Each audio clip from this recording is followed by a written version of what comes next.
আজকে আমরা কথা বলবো অর্গানিক কেমিস্ট্রি তোমাদের যে ফিয়ারটা আছে। সো এই চ্যাপ্টারটা নিয়ে কোনো রকম কোনো কম্প্রোমাইজ করবে না, দরকার হলে 5 বার 6 বার ইভেন 10 বার পর্যন্ত হলেও রিভিশনটা করবে। You should know what is the structure of acidophenol, what is the structure of phenol. তোমরা যদি এই যে 4টে পার্ট যেটা আমি বললাম এটা যদি ভালো করে করো, rest of the part will be very easy.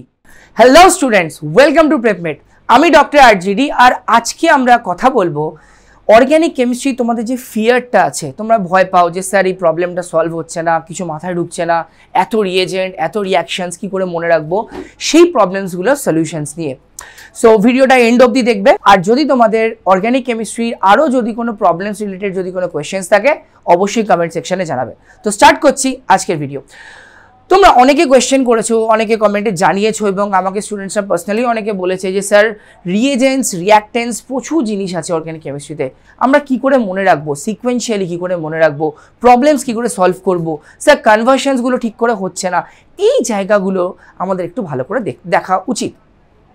So এইখানে আমরা কি করে জিনিসটা করব, তোমরা যখন কোনো একটা চ্যাপ্টার স্টার্ট করো, সেই চ্যাপ্টার্সগুলোর একটা করে প্রি রিকুইজিটস হয়, সেই প্রি রিকুইজিটসগুলো পড়ে আমরা তারপরে চ্যাপ্টারটাতে ঢুকি, রাইট? সো অর্গানিক কেমিস্ট্রি মনে রাখবে প্রি রিকুইজিটস বলতে আমরা যেটা বলি সেটা হচ্ছে তোমার মনে রাখবে chemical bonding and molecular structure. এই চ্যাপ্টারটার কথা আমরা বলি chemical bonding and molecular structure, আর তার সাথে আমরা পিরিয়ডিক প্রপার্টিসগুলো যেগুলো আছে, পিরিয়ডিক প্রপার্টিসগুলো একটু ভালো করে আমরা রিভাইজ করে নিই। মনে রাখবে এই যে চ্যাপ্টার দুটো, এইটা যদি তুমি ভালো করে রিভিশন করে তারপর যদি অর্গানিকটা স্টার্ট করো, দেখবে তোমার জিওসি পার্ট পার্টিকুলারলি যেটা বেসিক্স বলি আমরা, ওটা বুঝতে খুব সুবিধা হবে, নাম্বার 1। সো টেকনিক্যালি যখন তোমরা একটা বেসিক্স দিয়ে স্টার্ট করো, তোমাদের বেসিক্সটা স্ট্রং থাকাটা খুব দরকার। এবং যে যে চ্যাপ্টার্সগুলো ওই বেসিক পার্টের মধ্যে কভার করে তাদের মধ্যে একটা চ্যাপ্টার হচ্ছে general organic chemistry.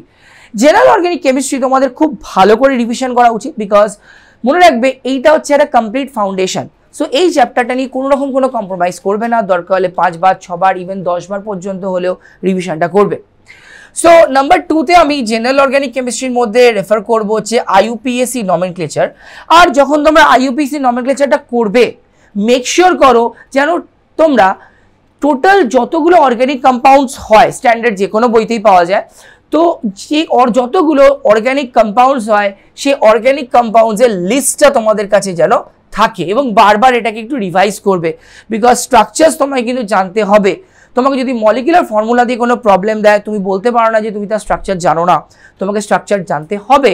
If you should know what is the structure of acidophenol, what is the structure of phenol, what is the structure of anilines, তোমাকে জানতে হবে এগুলো। নাম্বার 2 সেটা হচ্ছে আইসোমারিজম। আইসোমারিজমের কিন্তু কনসেপ্টটা ক্লিয়ার রাখতে হবে, বিকজ যখন তোমায় কোনো প্রবলেমস দেয় সেই প্রবলেমস কিন্তু আইসোমার বেসডও প্রবলেম হয়। স্পেসিফিক্যালি যেগুলো অপটিক্যালি অ্যাক্টিভ কম্পাউন্ডসগুলো যেগুলো প্রবলেমস আমরা বলি, বা মেসো আইসোমার, ডায়াস্টিরিওমার, এনানচিওমার, এই রিলেটেড যে প্রবলেমসগুলো, যে কখন আমার স্টিরিও সিলেক্টিভ রিয়াকশনস হবে, তোমরা জানো হ্যালো অ্যালকেন হ্যালো অ্যারিনসে অনেক স্টিরিও সিলেক্টিভ রিয়াকশনস আছে। তো সেইগুলোর জন্য তোমার কিন্তু স্টিরিও কেমিস্ট্রি বা আইসোমারিজমসটা কিন্তু ক্লিয়ার থাকতে হবে। নাম্বার 3 যেটা হচ্ছে আমরা বলি ইলেকট্রনিক এফেক্টস। এই ইলেকট্রনিক এফেক্টসের মধ্যে আমরা জানি কি কি পড়ে, ইন্ডাকটিভ এফেক্ট পড়ে, রেজোনেন্স এফেক্ট পড়ে, ইলেকট্রোম্যাটিক এফেক্ট পড়ে, হাইপার কনজুগেশন পড়ে। এগুলো কিন্তু ডাইরেক্টলি তোমার এই কেমিক্যাল বন্ডিং দিয়ে কানেক্টেড থাকে। সো তোমার যদি কেমিক্যাল বন্ডিং ক্লিয়ার থাকে, you can easily grip the concept of the electronic effects. Because মনে রাখবে যখন আমরা কোনো অ্যাসিডিক ক্যারেক্টার, বেসিক ক্যারেক্টার বলো, বা রিয়াক্টিভিটি, কোন রিয়াকশনের জন্য রিয়াক্টিভ, বেশি রিয়াক্টিভ, কম রিয়াক্টিভ, এই জায়গাগুলো যখন পড়বো তখন কিন্তু আমাদের ইলেকট্রনিক এফেক্টসটা কিন্তু ভালো করে কিন্তু মাথায় রাখতে হবে, ওকে? নইলে কিন্তু প্রবলেম সলভ করতে প্রবলেম হয়ে যাবে। নাম্বার 4 যেটা ভেরি ইম্পর্টেন্ট, যেটা আমরা পড়ি হচ্ছে কিছু বেসিক রিয়াকশন মেকানিজমস। কিছু basic reaction mechanism.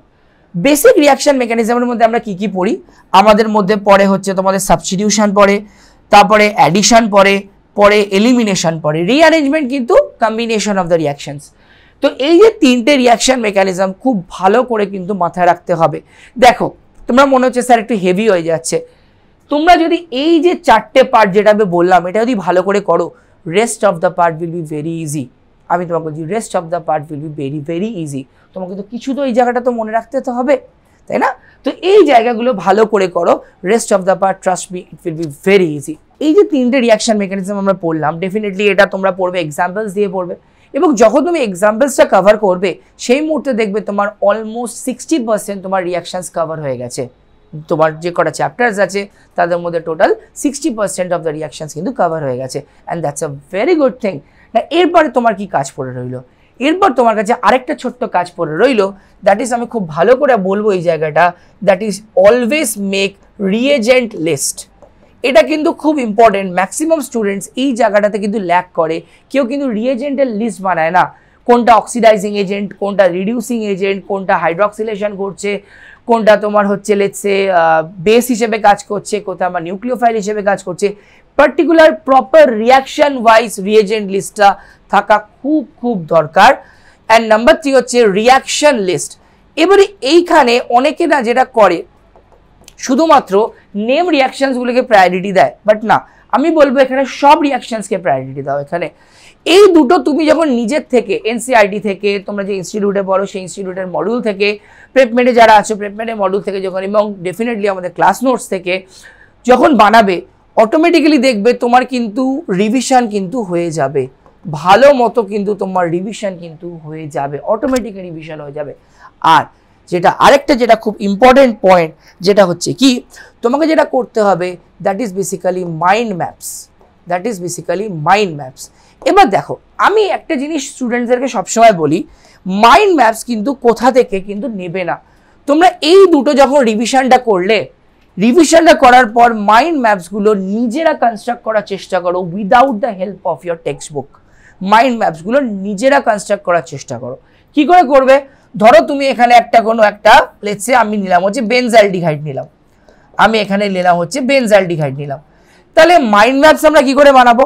Mind maps আমরা বানাবো হচ্ছে বেনজালডিহাইড থেকে আমরা কি কি প্রোডাক্ট পেতে পারি, এইটা একটা পুরো লিস্ট বানাতে পারি একদিকে, আবার কি কি রিয়েজেন্ট থেকে আমরা বেনজালডিহাইড ডাইরেক্টলি পেতে পারি, বেনজালডিহাইড ডাইরেক্টলি পেতে পারি। তো তোমাদের কিন্তু এইটা কিন্তু বানাতে হবে, এবং এটা চেষ্টা করবে নিজের থেকে বানানোর। এই দুটো পার্ট ভালো করে রিভিশন করে যখন তুমি এটা বানিয়ে নেবে, তখন মনে রাখবে তোমার কোনো রকম কোনো কনভার্সনস আটকাবে না, তোমার কোনো রকম কোনো প্রেডিক্ট দ্য প্রোডাক্টস আটকাবে না, তোমার কোনো রকম কোনো রিয়েজেন্টস বা রিয়াকশনস কিন্তু আটকাবে না। ভালো করে এই মাইন্ড ম্যাপসগুলো কিন্তু অবশ্যই আর অবশ্যই রিভাইজ করবে, যেটা খুব খুব দরকার, অবশ্যই রিভাইজ করবে। Once this all revisions are done, then every day revision করার পর solve minimum 50 থেকে 100 MCQs, মিনিমাম 50 থেকে 100 MCQs করবে। এই যে MCQs তোমরা করছো, তোমরা স্যার আমরা কি শুধু PYQ করবো? Absolutely not. প্রথমে হচ্ছে তোমাদের যে মডিউলস আছে বা তোমাদের টিচার্সরা তোমাদেরকে যে কোয়েশ্চেন্স প্রোভাইড করেন, AITS এর কোয়েশ্চেন পেপার্স বা পুরোনো যে কোয়েশ্চেন্সগুলো, যত ডিফারেন্ট ভ্যারাইটি অফ কোয়েশ্চেন্স আছে, সেই সমস্ত ভ্যারিয়েশন অফ কোয়েশ্চেন্সগুলো ভালো করে করো। যখন তোমরা MCQs করবে, মেক শিওর করো তোমরা কিন্তু ডিফারেন্ট টাইপসের করবে। আর মোস্ট ইম্পর্টেন্টলি মনে রাখবে সেটা হচ্ছে মেকানিজম বেস করার চেষ্টা করবে। এটা আমি একটা রিজন আছে, আমি কারণে বলছি মেকানিজম বেস করার চেষ্টা করবে সবসময়। The reason why I am saying is that যখন তুমি মেকানিজম ওয়াইজ করছো বা মেকানিজম বেসড প্রবলেমস করছো, তোমার অলরেডি কিন্তু রিয়াকশন মেকানিজমস প্লাস তার এক্সাম্পলসগুলো কিন্তু রিভিশন হয়ে যাচ্ছে, যেটা কিন্তু খুব দরকার। ওকে, সো এটা ভেরি ভেরি ইম্পর্টেন্ট জিনিস। Once this part is done, then you go for the previous years problem directly প্রথমে করতে যেও না, বিকজ তাহলে কিন্তু একটা টাইপ অফ এমসিকিউ তুমি করবে জিনিসটা। বাট অর্গ্যানিক কেমিস্ট্রিতে তোমায় কিন্তু একটু ডিফারেন্ট টাইপ অফ এমসিকিউস কিন্তু তোমাকে এক্সপ্লোর করতে হবে, ঠিক আছে? এটা একটু তোমরা যখন প্র্যাকটিস করবে একটু মাথাতে রাখবে। So this was the all the techniques and tricks to how to overcome the fear of organic chemistry. তো তোমরা এই প্রপার টেকনিকটা ফলো করো, অ্যান্ড ট্রাস্ট মি, ডেফিনেটলি তুমি হেল্প পাবে। ওকে, সো এরপর যদি তোমাদের আর কোনো কোয়ারিজ থাকে, feel free to write in the comment section. আর যদি তোমার মনে হয় যে স্পেসিফিক্যালি স্যার অর্গ্যানিক কেমিস্ট্রির এই জায়গাগুলো আমরা কি করে পড়বো, এই পার্টিকুলার পোর্শনগুলো কি করে ফিয়ারটা ওভারকাম করবো, also feel free to write in the comment section. তাহলে দেখা হচ্ছে টিল দেন নেক্সট ভিডিওতে। Tata, bye everyone.